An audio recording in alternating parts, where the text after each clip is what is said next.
Alright, hello everyone, this is Mr. Crozier. This is problem 9 from our homework. It was tangent of 165. Well, 165 degrees is about right here. Sorry, it's bad angle. On the unit circle. Of course, this comes over here to the center.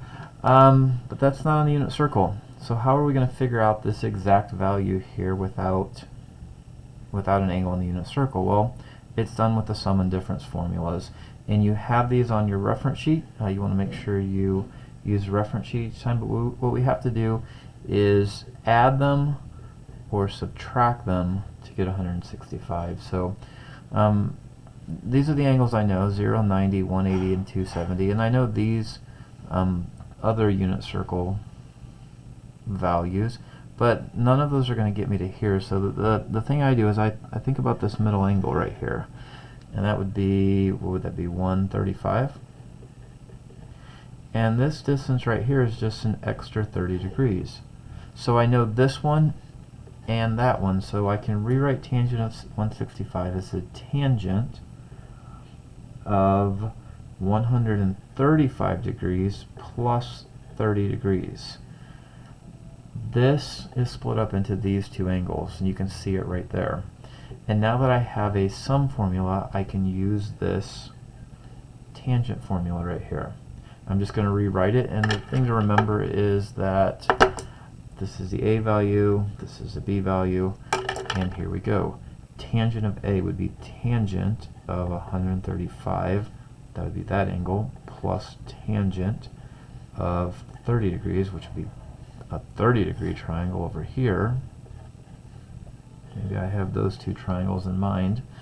And over 1 minus tangent of 135 multiplied by tangent of 30.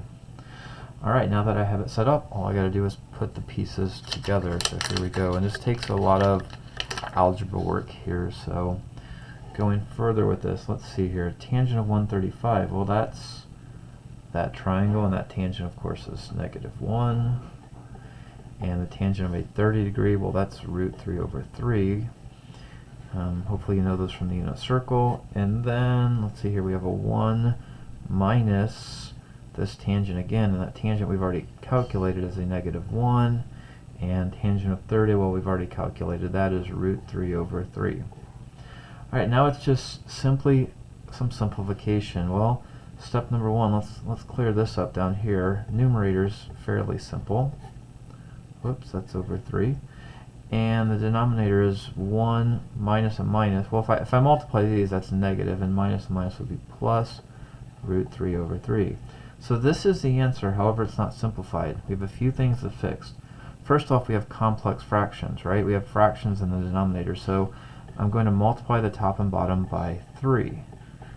Doing this will cancel out this denominator. Let's see here, 3 times -1 is -3. Plus 3 times root 3 divided by 3, well, those would eliminate, and I would have root 3. And same thing here, multiply that, that's 3 plus 3 times root 3 is 3 root 3 divided by 3, eliminated. So I simply have negative plus root 3 and 3 plus root 3, and again, this is the answer, just not in the form that's acceptable. So what we have to do is get rid of this rational or irrational number, and the way to do that is we multiply it not by 3, not by root 3, but we multiply it by the conjugate, and the conjugate means right now this is x plus y, if you want to think of it that way. So you're going to multiply it by x minus y. Keep the x's and x's the same and y's the same, but make 1 plus 1 minus.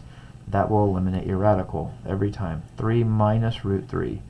If I multiply it by 3 root this on the bottom, I multiply it by that on the top. Alright, now we have some foiling to do. Let's see here. I know it's a lot of work, but we got to get through it. This times this is -9. This times this would be a plus 3 root 3. This times this would be plus 3 root 3. This times this would be a negative. Root 3 times root 3 is just 3. On the bottom, FOIL. First ones is 9. These ones are minus 3 root 3. These ones are plus 3 root 3. and a plus minus is a minus. Root 3 times root 3 is 3. Alright, watch the magic here on the bottom. Positive and negative is 0. 9 minus 3 is just 6. My denominator is now 6. Multiplying by this conjugate, the opposite sign in the middle, will eliminate that root always. And what do I have on the top? That's a negative 3, or negative 9 minus 3 is negative 12, plus 6 root 3. And now what can I do? Simply divide it by 6. Negative 2 plus root 3. Probably makes a little bit more sense to put a root 3 first. Root 3 minus 2. So what have we learned? Well, on a unit circle, we know that the tangent, let's see here, the tangent of 135 is negative 1 from the unit circle. We know that the tangent of 30 is root 3 over 3 from the unit circle.